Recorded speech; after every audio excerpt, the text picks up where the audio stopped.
Bem, quem sou eu? Vamos tentar contar nesse período aí as coisas que me levaram a ser quem eu sou e quem eu de que forma eu caracterizei a minha vida. Eu nasci em 13 de julho de 1942, há 74 anos atrás, no bairro do Portão. Quando o bairro do Portão era um bairro muito distante do centro da cidade. Meu pai dizia que quando ele ia para o centro da cidade, ele disse: vou a Curitiba. Tão longe era.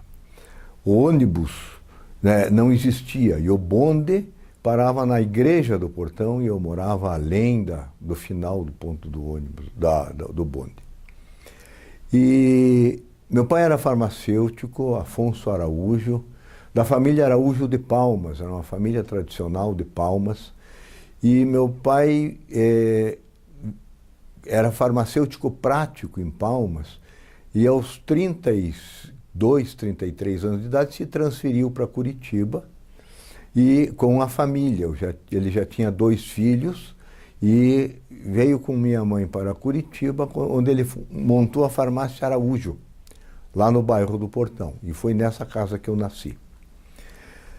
Quando eu nasci, meu pai já tinha 42 anos de idade e estava terminando o curso de farmácia para se tornar um farmacêutico diplomado. Até então ele fora prático. E meu pai era uma pessoa muito afável, era uma pessoa de extrema delicadeza.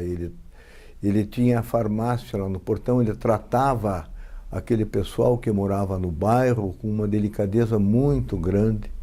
E eu ajudava na farmácia, de vez em quando eu era guri, eu estava entre as minhas estripulias, eu parava um pouco na farmácia, ajudava no balcão e via meu pai cuidando das pessoas. Em torno da farmácia de meu pai existiam alguns médicos que no final do expediente se reuniam na farmácia e ficavam conversando. E eu, atrás do balcão, ficava escutando aquelas conversas que para mim eram misteriosas da vida de médico, dos casos de médico. E isso foi uma das razões na minha vida que me levou a ser única e exclusivamente médico, ter uma e única e exclusiva opção de vida quando eu cheguei aos 16, 17 anos, que era ser médico, pelo exemplo daquele pessoal que fazia parte dessa minha primeira fase de vida. A minha mãe era uma pessoa mais enérgica. Minha mãe era uma diretora de grupo. Ela era mais acostumada a mandar nas coisas, ela era uma pessoa decidida, muito mais decidida e menos tolerante do que meu pai. E era uma pessoa assim muito mais intelectualizada do que meu pai. E isso me expôs a esse tipo de vida também mais intelectualizado. Eu me lembro que quando saía uma enciclopédia nova, minha mãe comprava e trazia para casa. Então, a minha exposição intelectual se deveu, nesta fase da vida, muito mais às interferências de minha mãe, e com ela eu aprendi em pensamento, voar pelo mundo, a ler meus livros, a buscar conhecimento. Então eu sou fruto desses dois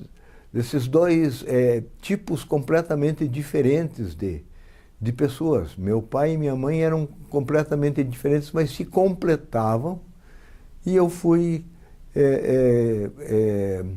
fruto disso aí. Meu pai tinha 42 anos quando eu nasci, de forma que eu fui filho temporão. Eu já tinha 2 irmãos mais velhos, em torno de 10 ou 12 anos ao nascimento.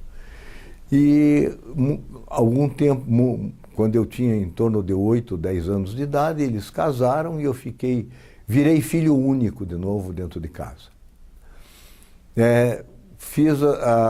Estudei inicialmente no grupo escolar Barão do Rio Branco, aqui na Silva Jardim, e no terceiro ano primário eu fui para o Colégio Santa Maria, onde eu fiz todo o meu curso, naquela época, primário, ginásio e científico, e saí de lá para entrar na Universidade Federal do Paraná, onde eu cursei medicina. Um aspecto interessante que eu sempre gosto de comentar é que na minha casa eu era chamado de Roberto, pelo meu primeiro nome. E na escola eu era chamado de Pirajá. Então, a partir dos meus 10, 12 anos de idade, eu passei a ser chamado de Pirajá em todas as situações que não fossem familiares. Desta forma, eu reconhecia facilmente quando alguém procurava, alguém me chamava de Pirajá, eu já reconhecia como sendo alguém de relacionamento de trabalho ou da medicina. E enquanto que quando me chamavam de Roberto, eu já identificava como sendo alguém da família. Bem, casei. Já assim que terminei o curso de medicina, aquelas loucuras que fazia naquela época, eu terminei o curso no dia 18 de dezembro, casei no dia 22 de dezembro, e com Maria Dionira, que eu fui buscar lá em Ibaiti, lá no norte do Paraná. Foi uma belíssima aquisição na minha vida, estamos juntos até hoje, completando 50 anos de casado. E desse casamento nós tivemos 3 filhos. A Adriane, que é a mais velha, que é advogada hoje, ela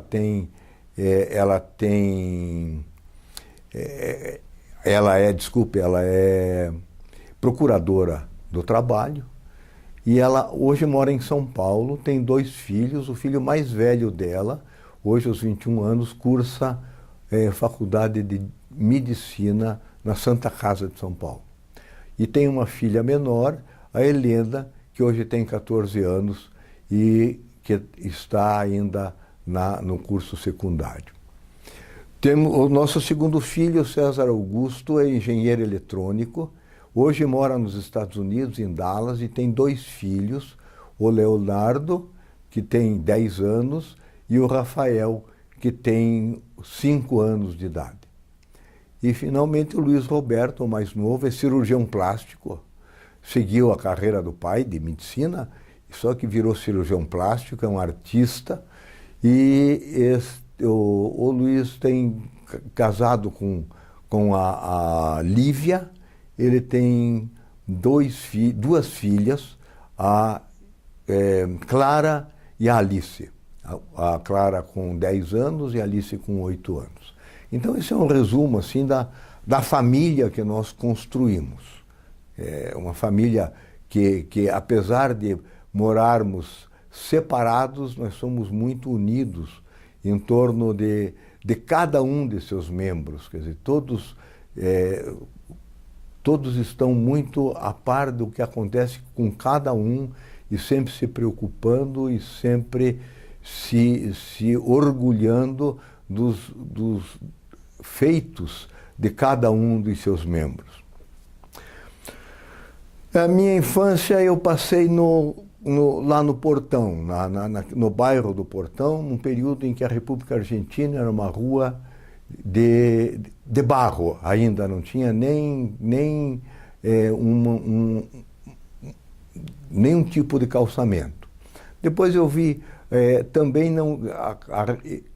a Avenida Kennedy era uma avenida assim muito bem rudimentar. Eu vi toda a abertura da Avenida Kennedy. Eu tinha meus amigos ali no Portão, um amigo em especial, meu primeiro grande amigo, Carlos Emílio Bétega Filho, era da família Bétega, que era do Portão. E eu e o Carlos Emílio, nós saíamos por aquelas áreas do portão, que naquela época eram mais campo do que qualquer outra coisa, e vimos o aparecimento da Avenida Kennedy, vimos o aparecimento do asfalto da República Argentina, tínhamos nossas bicicletas com as quais nós virávamos a cidade durante os períodos de folga. Na verdade, naquela época não existiam outras formas outras formas de se passar o tempo, a não ser as brincadeiras fora de casa mesmo, e era aí que nós passávamos o tempo que nós não estávamos no colégio. O Carlos Emílio era meu colega também lá no Colégio Santa Maria. Muito bem. E na Faculdade de Medicina, eu fiz a Faculdade Federal de Medicina e aí me formei em 1966. Em 1967 e 1968, eu fiz residência médica. Naquela época, a residência estava começando, eram poucos os hospitais que tinham residência e poucos os recém-formados em medicina que optavam por fazer residência. Eu optei por fazer residência e acabei me encontrando na área de clínica, onde eu fiz doenças pneumológicas ou pneumologia. Me dediquei a esta área e assim que saí da universidade e saí da residência, junto com colegas, nós montamos a Clínica de Pneumologia Curitiba. Essa clínica, formada por Dr. Léo Schoma, Dr. Rubens Jansen de Sá, Dr. Rodney Frare Silva e eu, subsistiu até agora, 2012. Há 4 anos que nós desfizemos a clínica, porque já estávamos com muito tempo de presença, então nós resolvemos vender a nossa clínica e nos aposentar. E essa clínica, ela era uma clínica especializada em pneumologia, e esses 4 componentes, nós 4 éramos, além de sócios na clínica, nós éramos os responsáveis pela disciplina de pneumologia na Universidade Federal do Paraná. Departamento de Clínica Médica que funcionava no 10º andar do Hospital de Clínicas. Acredito eu que deve funcionar até hoje. Eu estou com já 18 anos de aposentado, então mas acredito que não deve ter mudado nada lá nesse sentido. Um elemento importante é que quando eu tinha 10 anos de formado, 1975, eu achei que eu devia sair para fazer um aprimoramento profissional. Foi quando eu fui para o Rio Grande do Sul, Porto Alegre, estudar no Pavilhão Pereira Filho, que era um dos grandes centros de pneumologia do Brasil. E permaneci em Porto Alegre, fui junto com toda a família e permaneci em Porto Alegre por 2 anos, estudando e fazendo pós-graduação. Terminei o meu mestrado, só então voltei para Curitiba. E depois que eu fiz essa intromissão na pós-graduação, a minha vida mudou um pouco mais, porque eu ampliei um pouco os meus avanços. Assim, eu passei a participar da vida associativa. Então, em 1983, eu fui presidente da Sociedade Paranaense de Pneumologia, aqui em Curitiba. Foi de 1985 até 1986. Em 1987, com a ajuda dos colegas, nós trouxemos o 22º Congresso Brasileiro de Pneumologia aqui para Curitiba, onde reunimos mais ou menos 1.600 médicos pneumologistas do Brasil inteiro. E foi um congresso muito, muito bonito, foi feito naquela ocasião na sede do Colégio Santa Maria, porque nós não tínhamos aqui um centro de convenção. Então foi feito ali no Colégio Santa Maria. Foi muito bom, um colégio que ficou cantado por toda a vida. Até hoje os colegas que vieram naquele congresso, eles cantam as belezas daquele congresso. A abertura daquele congresso foi uma abertura espetacular, porque foi feita pela Orquestra de Harmônicas de Curitiba, coisa que ninguém conhecia na época, ninguém sabia que existia Orquestra de Harmônica fora de Curitiba. E isso encantou os nossos convidados, foi muito, muito bom. E a partir de 1988 até 1990, eu fui presidente da Sociedade Brasileira de Pneumologia, quando eu participei aí 2 anos de uma atividade muito intensa, porque a sede da Sociedade Brasileira de Pneumologia é em Brasília. E uma parte importante dos meus diretores estava em São Paulo. Então eu vivia na ponte aérea, indo a Brasília ou indo a São Paulo para discutir as coisas próprias da sociedade. E nessa brincadeira eu passei 2 anos, 2 anos correndo, 2 anos fazendo esse tipo de atividade associativa. Dentro do Hospital de Clínicas, mais ou menos nessa época, um pouco depois, eu também assumi algumas atividades administrativas. Por exemplo, eu fui vice-chefe do Departamento de Clínica Médica, junto com o chefe Dr. Assir Rachid, uma grande perda que nós tivemos recentemente, faleceu há questão de uma semana, um pouco mais. E o Dr. Assir Rachid era um excelente companheiro e me ensinou muita coisa quando estivemos juntos, ele na chefia e eu na vice-chefia do Departamento de Clínica Médica. Também no Departamento de Clínica Médica eu fui coordenador do curso de mestrado, pós-graduação em mestrado do Departamento de Clínica Médica. E fui coordenador durante 5 anos.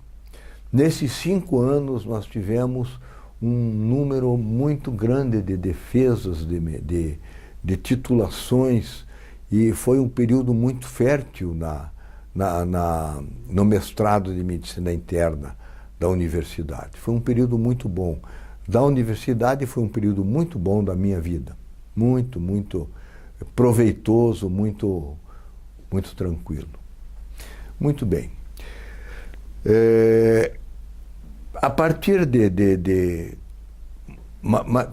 em 1998 eu me aposentei. Aposentado eu fiquei, sentindo falta daquele contato com os alunos, daquele contato com o pessoal, com os jovens dentro da universidade, porque eu deixei o Hospital de Clínicas e fui para o meu consultório, mas eu sentia falta daquele convívio com a mocidade.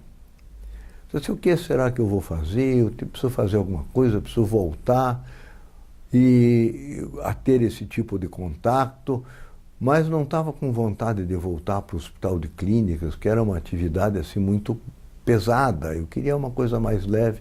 Então resolvi estudar de novo e fui fazer faculdade de Direito. Meu pai já tinha me ensinado que aos 42 anos a gente podia fazer alguma coisa, começar uma vida nova, um curso novo, então eu, por que não aos 58, podia fazer uma faculdade de Direito. E fiz vestibular e passei na Unibrasil e cursei Direito, numa fase inicial pensando até em me dedicar à defesa de médico, processos contra médicos, esse tipo de atividade. Na verdade, eu terminei o curso, eu fiz a minha OAB, levei 2 anos para passar na OAB, estudando enormemente para um sufoco para conseguir passar na OAB, mas passei na OAB, passei e daí recebi a OAB número 42.728. E durante algum período eu atuei junto com um grupo de advogados, mas eu acabei concluindo que aquilo não era para mim. Eu já estava com 63, 64 anos e achei que a cabeça do advogado é muito diferente da cabeça do médico, e eu já tinha montado a minha cabeça dentro da medicina por mais de 40 anos de atividade dentro da medicina, e achava muito difícil eu pensar de forma diferente. Dentro da medicina eu não tinha outra parte, eu não tinha contraparte, somos nós os médicos e o paciente, e a outra parte, ela não está defendendo uma causa própria, mas ela também está defendendo, se existir uma outra parte, um outro médico venha ao caso também, ele vai defender o paciente, mas ele, de uma forma conjunta com o médico que está dando assistência, não como advogado que é contrário às pretensões do outro.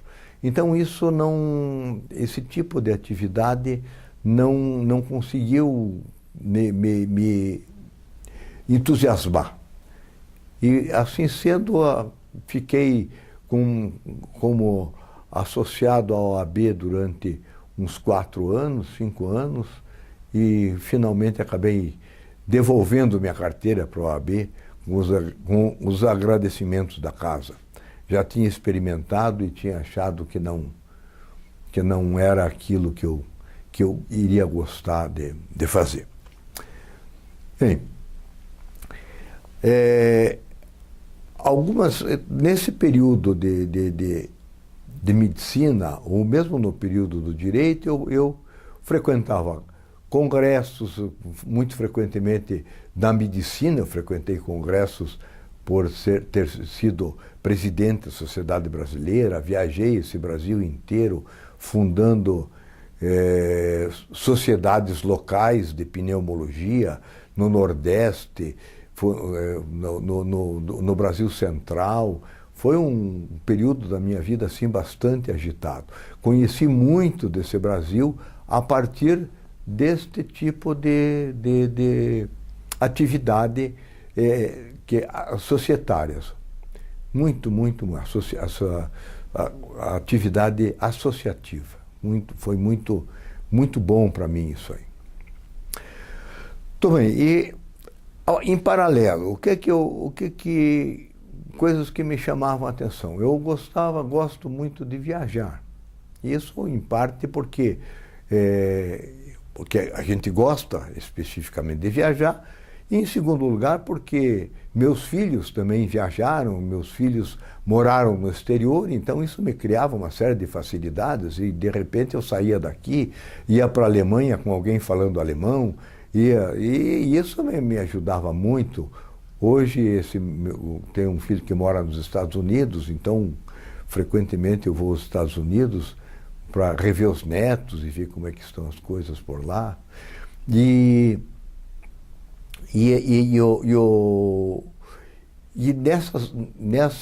Nessa atividade recreativa de viagens, e tem uma coisa específica que eu gosto de fazer, que é fotografar. Então, uma das coisas que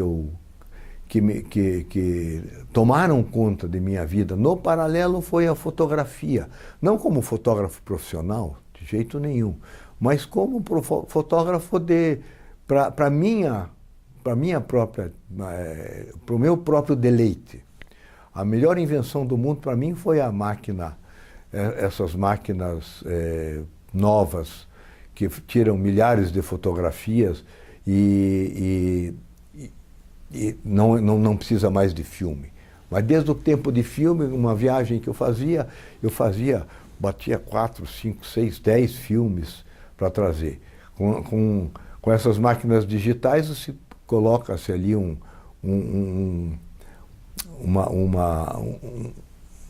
uma memóriazinha e com isso a gente bate 2, 3, 4 mil fotografias sem precisar mexer nisso. Isso para mim foi ótimo, foi a melhor invenção do mundo que podiam ter feito.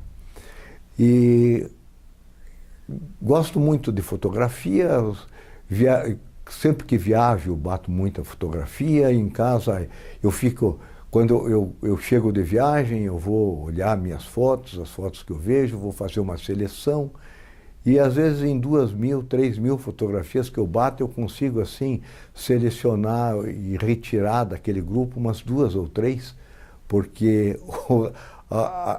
na verdade, a fotografia pode não estar até muito boa, mas eu olho para ela e ela me lembra tanto da viagem que ela acaba ficando registrada. Eu acabo não tirando da coleção. Então, são essas coisas assim que me chamam mais as coisas que passaram na minha vida são essas. Eu acho que foi uma das coisas importantes que eu aprendi é que a gente deve, se tem vontade de fazer alguma coisa, vai e faz. Vai e faz. Fiquei com vontade de fazer direito, vai e faz. E se quer fazer, faz e faz até o fim. Quer dizer, não para na metade do caminho. Esse negócio de parar na metade do caminho é bobagem. Você tem que definir, quero fazer, quero fazer. Então, fiz direito, fiz a OAB e terminei a OAB, daí resolvi não utilizar isso, paciência, mas já fiz, foi ótimo para mim enquanto eu fiz, foi uma coisa muito boa, me colocou muito conhecimento, foi uma área fantástica. Eu não imaginava, enquanto médico, trabalhando no hospital de clínicas, dando aula, ensinando doença pulmonar, que existisse dentro de um tribunal aquela quantidade de juízes togados fazendo aquelas sessões. Eu achei tudo isso muito, muito novo para mim. Teve um período que eu trabalhei também muito não, mas eu trabalhei uns 10 anos como perito, trabalhando na medicina, na justiça do trabalho, como perito, principalmente em doenças pulmonares. E nesse trabalho, eu conheci mina de ouro aqui em Campo Largo, eu conheci fábricas imensas na cidade industrial, coisa que eu não sabia que existia. Quer dizer, a gente pensa que conhece tudo e, na verdade, o mundo é muito maior do que aquele pequeno território que a gente labuta. O nosso território, o território de cada um é muito restrito, né? Então eu gostei muito de fazer essas coisas todas, porque isso ampliou de maneira muito, muito importante o meu conhecimento da vida, né? No período que eu fiz direito, eu fui vários congressos de advogados e eu ficava empolgado vendo como era bonito escutar um advogado falando, um René Dotti falando, como era bonito a gente escutar uma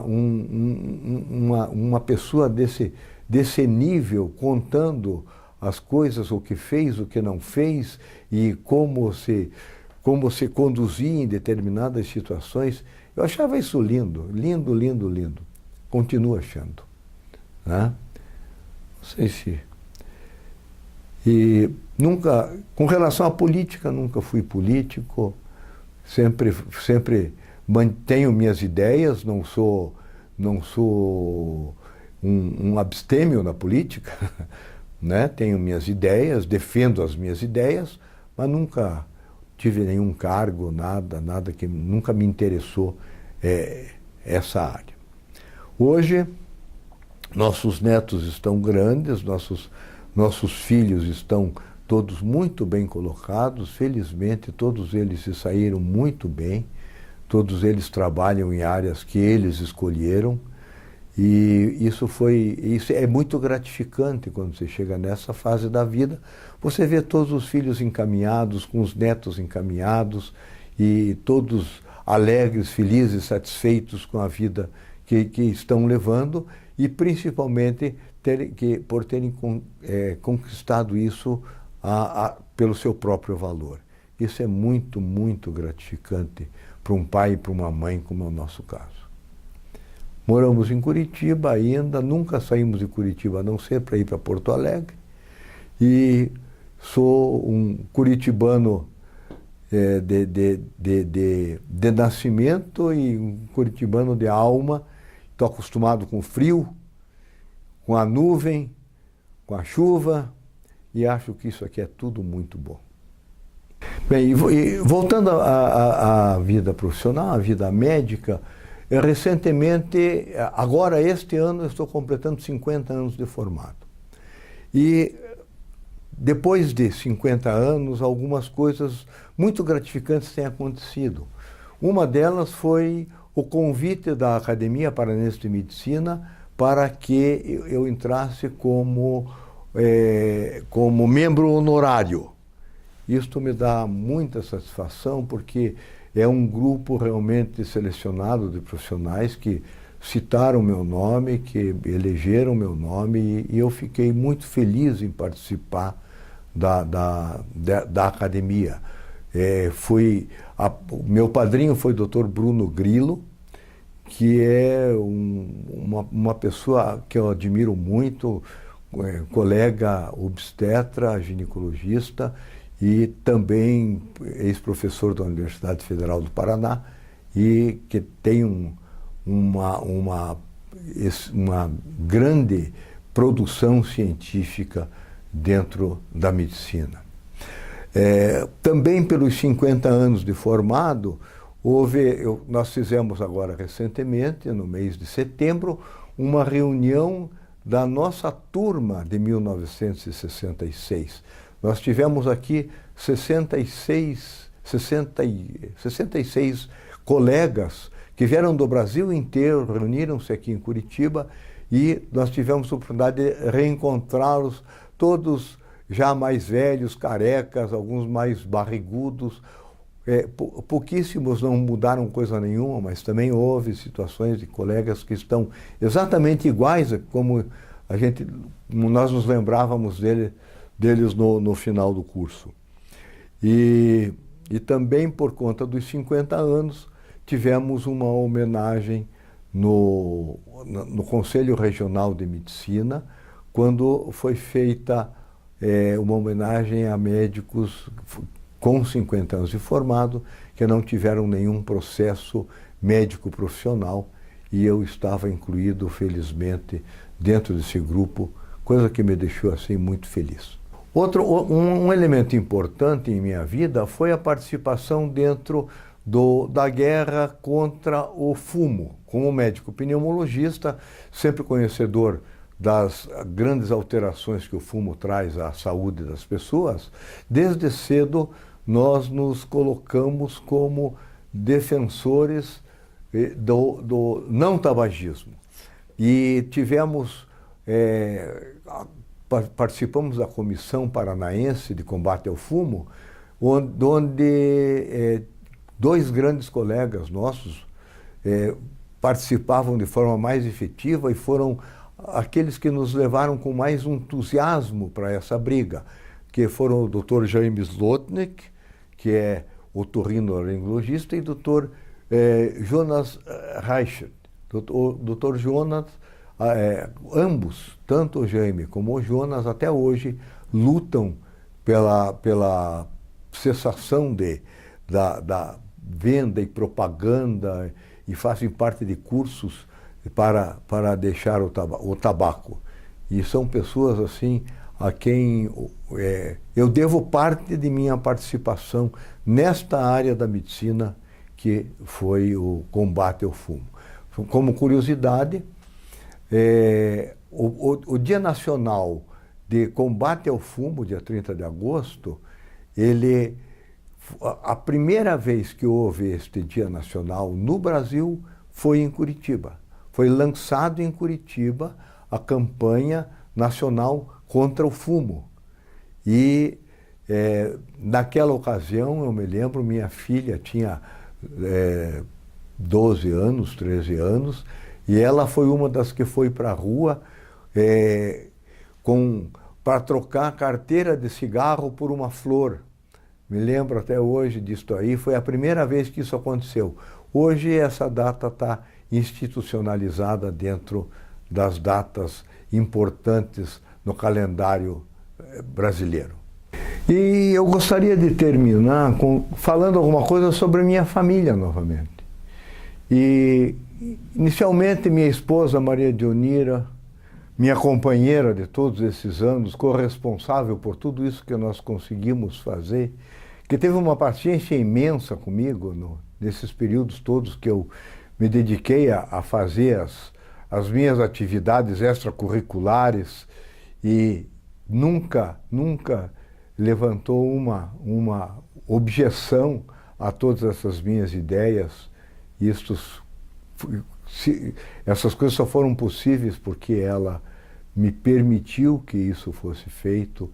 E aos nossos filhos, a Adriane e aos meus netos, Adriane, que é a nossa filha, que hoje mora em São Paulo, com os meus netos Otávio e Helena, filhos dela. São assim pessoas fantásticas, pessoas que completam a alegria de qualquer avô. O César Augusto, que mora em Dallas, com a Bianca, uma pessoa extremamente querida, e que nos deram 2 netos, o Léo, o Leonardo e o Rafael. Também são pessoas maravilhosas, pessoas que obrigatoriamente nós temos que estar juntos com eles pelo menos 1 ou 2 vezes por ano, porque a saudade quase nos mata pela distância, mas estamos em pensamento sempre juntos. E o Luiz Roberto com a Lívia, com as suas 2 filhas, a Clara e a Alice, que são pessoas extremamente próximas a gente, primeiro porque moram aqui na mesma cidade, moram em Curitiba, estamos sempre juntos e, além de tudo, são pessoas extremamente delicadas, extremamente que nos fazem com que a vida da gente fique assim muito alegre, muito feliz. Se eu tenho um agradecimento a fazer, é a essa turma de familiares que sempre prezaram pela união, sempre prezaram pela delicadeza de trato, sempre prezaram pela defesa do nosso grupo familiar e pela união do nosso grupo familiar. E a eles que eu tenho que agradecer e a Deus por ter me colocado esse pessoal em minha vida. Muito obrigado.